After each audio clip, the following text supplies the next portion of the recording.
warning for Central Fairfield County, West Central New Haven County, Putnam County, and southeastern New York until 3:30 p.m. At 2:57 p.m., a dangerous snow squall was located along a line extending from near Gaylordsville to Brewster, moving east at 45 miles per hour. Hazard: whiteout conditions. Zero visibility in heavy snow and blowing snow. Wind gusts up to 40 miles per hour. Source: radar indicated. Impact: dangerous, life-threatening travel.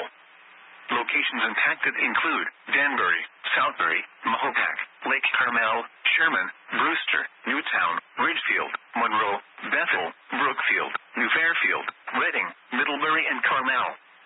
Reduce your speed and turn on headlights. During snow squalls, the visibility may suddenly drop to near zero in whiteout conditions. Slow down. Rapid changes in visibility and road conditions are expected with this dangerous snow squall. Be alert for sudden whiteout conditions.